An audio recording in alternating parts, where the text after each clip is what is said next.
10 tahun lalu, kalau kita nongkrong dan bahas HP, satu nama hampir selalu muncul, Asus. Zenfone saat itu bukan cuma sekedar HP, dia adalah simbol perlawanan. Simbol kalau spek tinggi nggak harus mahal. Tapi coba kita lihat realitas sekarang. Masuk ke mall, yang kita lihat adalah dominasi hijau, orange, dan biru. Nama Asus seolah terasing di pojok etalase premium atau toko spesifik gaming. Dari penguasa pasar massal menjadi penghuni ceruk sempit. Apakah Asus gagal? Ataukah mereka sebenarnya sedang memainkan strategi catur yang jauh lebih dingin dan kalkulatif dibanding kompetitornya? Hari ini kita bedah secara logis.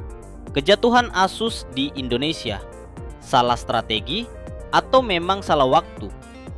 2014 adalah tahun keemasan Asus. Tapi ada satu rahasia besar di balik harga murah mereka saat itu. Intel.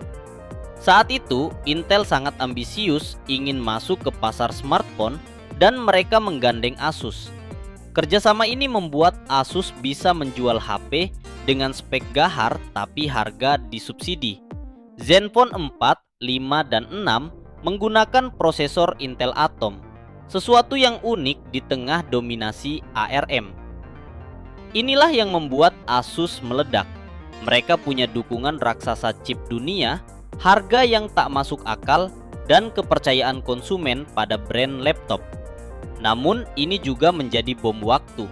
Ketika Intel memutuskan mundur dari pasar mobile karena isu panas dan efisiensi, Asus kehilangan kekuatan super harga murahnya dan terpaksa harus bertarung dengan aturan main yang sama dengan brand Cina, menggunakan chipset ARM yang harganya jauh lebih kompetitif di tangan kompetitor. Intel Atom x86 punya masalah. Efisiensi daya kalah dari ARM. Developer app lebih fokus optimasi ARM. Namun, bisnis bukan cuma soal spek di atas kertas. Masalah Asus muncul ketika kompetitor mulai bermain kasar.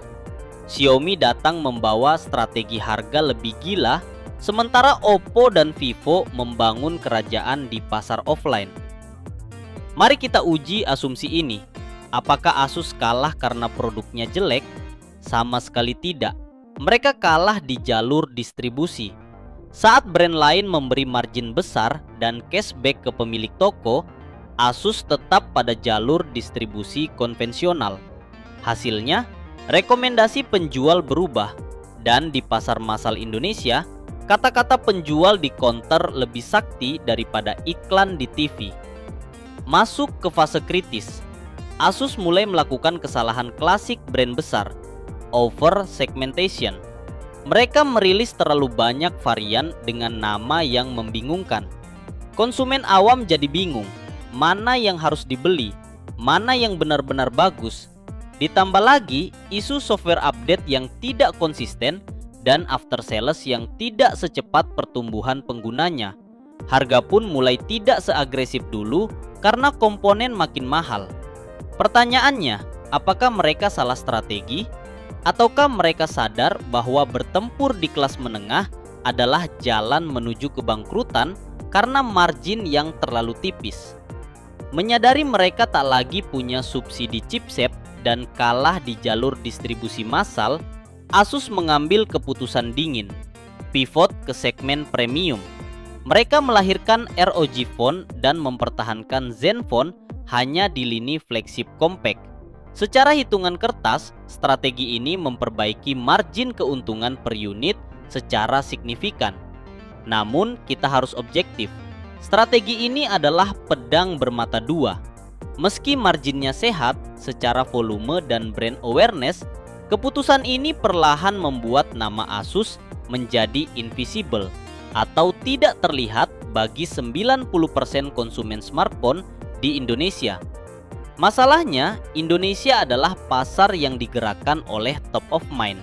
Ketika Anda tidak lagi terlihat di iklan TV, tidak ada di counter pinggir jalan, dan tidak punya produk di harga 2 jutaan, masyarakat akan menganggap Anda sudah tidak ada.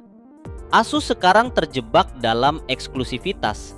Mereka dicintai komunitas niche, tapi kehilangan relevansi di meja makan keluarga Indonesia yang lebih memilih Samsung seri A atau Redmi terbaru. Tidak semua brand yang agresif marketing itu untung. Beberapa bahkan bakar uang bertahun-tahun. Jadi, apakah Asus jatuh? Di skala ekonomi massal, iya. Tapi secara strategi bertahan hidup, mereka mungkin lebih bijak daripada brand yang terus membakar uang tanpa profit.